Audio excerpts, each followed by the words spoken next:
Hablábamos la semana pasada del método CLAM con componentes interoclusales. Hoy tenemos aquí un método CLAM sin acrílico interoclusal, es decir, sin la posibilidad de tener ningún control vertical, donde muy seguramente con esta mordida constructiva, con esta apertura que tiene este aparato, los posteroinferiores seguramente egresarán o crecerán indistintamente, aumentando la dimensión vertical. A veces me parece que tenemos que hablar un poquito de la altura facial inferior y de cómo es que se aumenta la dimensión vertical o cómo se disminuye o cómo se mantiene. Y eso corresponde básicamente a la presencia o ausencia de componentes interoclusales que pueden estar o no estar o estar parciales, es decir, estar en un acrílico mixto. Un acrílico mixto es un componente interoclusal que podría estar presente en los posteroinferiores, solo en contacto con los superiores y sin contacto en los posteroinferiores para que pudieran egresar. Pero existen unos aparatos, que es el aparato que desarrolló el propio Klamt, el profesor Klamt, Georg Klamt en Alemania, que desarrolló un aparato sin componentes interoclusales. Este es estrictamente el aparato de Klamt en torno al plano vertical, no en torno a todas las variables que ha vivido, entre ellas a este gran triángulo, del que hemos hablado ya en muchas ocasiones,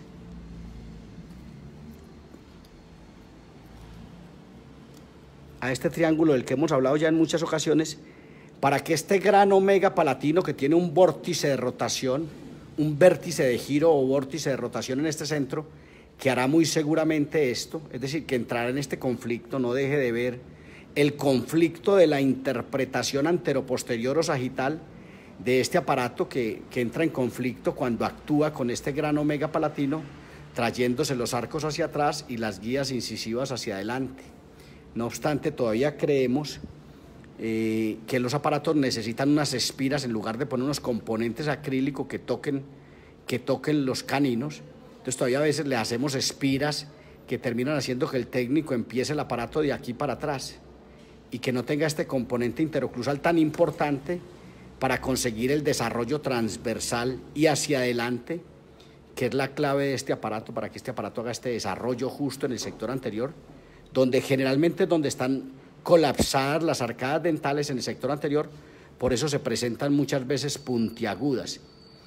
Pero no vinimos a hablar de eso, vinimos a hablar del componente interoclusal, de la presencia o ausencia de los componentes interoclusales, aunque no estoy totalmente de acuerdo con un aparato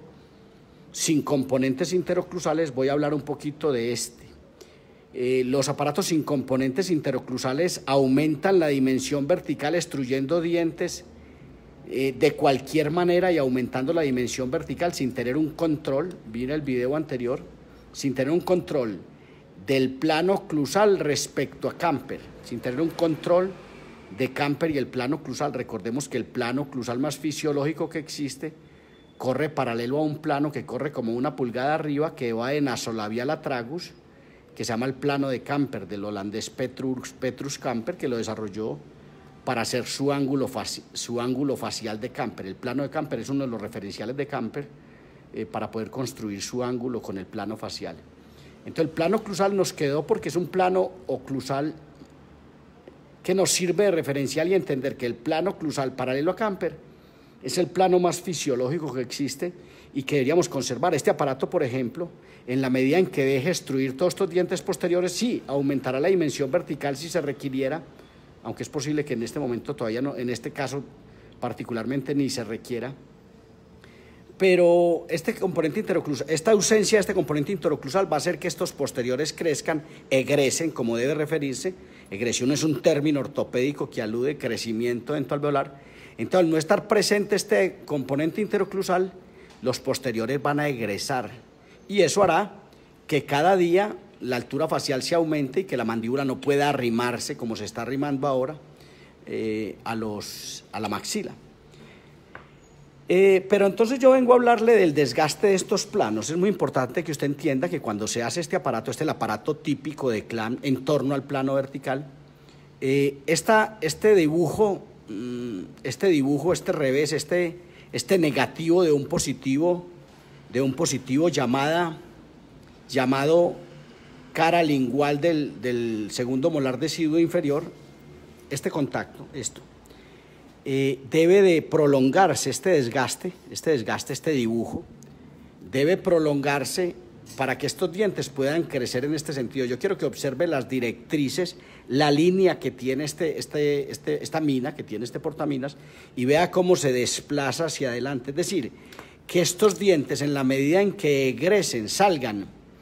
van a tener que salir no en su eje, sino que van a salir con una rampa de deslizamiento que podría decirse que está en esta disposición espacial, es decir, que el diente al salir va a salir hacia vestibular, es decir, él va a egresar un proceso al volar a bordo, pero va a salir y se va a tener que ir hacia vestibular por esta disposición espacial que tiene esta rampa de deslizamiento. Tanto estos dientes, todos estos dientes posterior-inferiores, como estos dientes posterior-inferiores van a tener que egresar, y para eso es que necesitamos hacer estos desgastes, y para eso es que le quiero mostrar con esto, con este lápiz. Este desgaste tiene que hacerse de esta manera, es decir, de esta manera.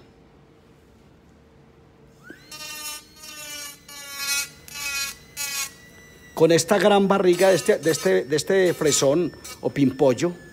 se va a hacer este desgaste para que estos dientes puedan egresar en este sentido, tanto por ese lado como por este lado. Esto lo digo porque yo veo que ocasionalmente hacemos este componente interoclusal, pero no tenemos este cuidado. Esto es un cuidado especial que hay que tener para producir una egresión o salida de los posterior-inferiores en la línea como debe de ser. Igual los dientes superiores deberán egresar. Ahora, entendamos, en síntesis, lo que buscan estos planos de referencia es que estos dientes no crezcan en su eje, y se lo digo porque si en determinado momento su paciente no tuviese estrechez transversal y usted solo quisiera resolver el problema vertical, indistintamente permitiendo egresión, yo diría un poquito irresponsable, de superiores o inferiores, usted simplemente no debería hacer ese desgaste para que quedara la egresión de estos dientes en este sentido, sino que debería ser un desgaste pleno, derecho, recto aquí, con respecto a esta cara, y para eso tendría que meter este pimpollo y seguramente desgastar mucho más hacia adentro para que los dientes no egresen ni salgan hacia vestibular, como suele ocurrir con este desgaste. Pero básicamente, si se eligió el aparato CLAM, recordemos que los aparatos se eligen de acuerdo al tamaño transversal de las arcadas dentales. Aquí había una estrechez transversal moderada, cuasi severa, y por consiguiente se eligió el aparato sin componentes interoclusales. Entonces entendamos esto. Entendamos este desgaste de este aparato sin acrílico interoclusal, que básicamente va a buscar es aumentar la dimensión vertical a expensas de hacer crecer estos dientes. Ahora, insisto, yo no soy muy partidario de este aparato sin componentes interoclusales, que es estrictamente el aparato de CLAM sin acrílico interoclusal y que no tiene un control del plano vertical, es decir, no está aumentando la dimensión vertical de manera ideal y donde está alterada, sino que está haciendo una egresión indistinta de procesos dentalmolares posterior-inferiores sin tener un control, insisto, del plano oclusal que debiera de tenerse, y por consiguiente aparecen los componentes interoclusales mixtos o la presencia en el caso de que no se quiera aumentar la dimensión vertical. Para este caso, por ejemplo, perfectamente pienso que podría haber ido esto es importante, esto lo he enseñado en otras ocasiones, hablar de estos casos sin quitar las burbujas positivas que se encuentran sobre las caras oclusales de los dientes, a veces no nos permite entender la alteración y la oclusión que tiene el paciente. Entonces esto, que lo estamos haciendo a destiempo, debería haber hecho yo antes, nos muestra de repente la altura facial inferior o el overbite de este paciente y nos muestra si debería o no tener componentes interoclusales. Nos muestra también este escalón distal, que hay una distorrelación y que seguramente deberá haber un avance de la mandíbula al momento de su construcción, ¿cierto? Hasta un escalón mesial o hasta un plano terminal recto, no quedarnos en escalón distal. Entonces, básicamente este es el aparato CLAM sin componentes interoclusales, que me han preguntado algunos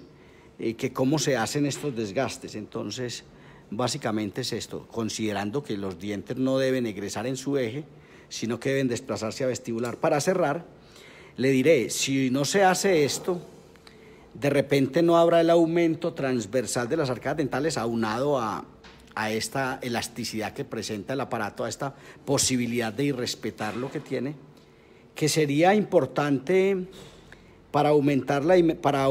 el tamaño de las arcadas dentales y por consiguiente para hacer que la mandíbula que corre por estos corredores de fosas pueda migrar hacia adelante y resolver el problema sagital de distorrelación que tiene, y ante todo pensar en esta premaxila deprimida que deberá tener un arco vestibular separado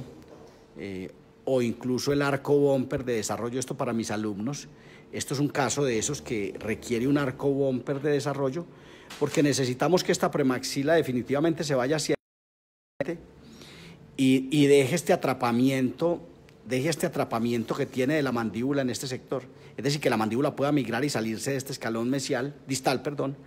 a ocupar un plano terminal recto o un escalón mesial y poder migrar hacia adelante. No deje de ver un artículo que escribí ayer y hoy, que es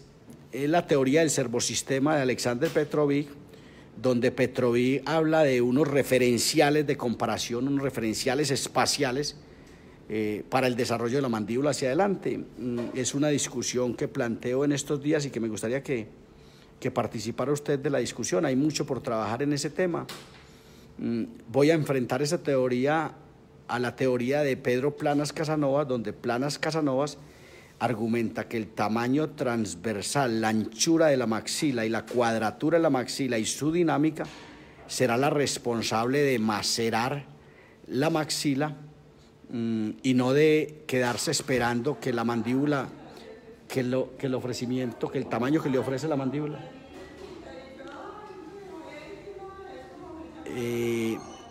Básicamente, nada más, muchas gracias.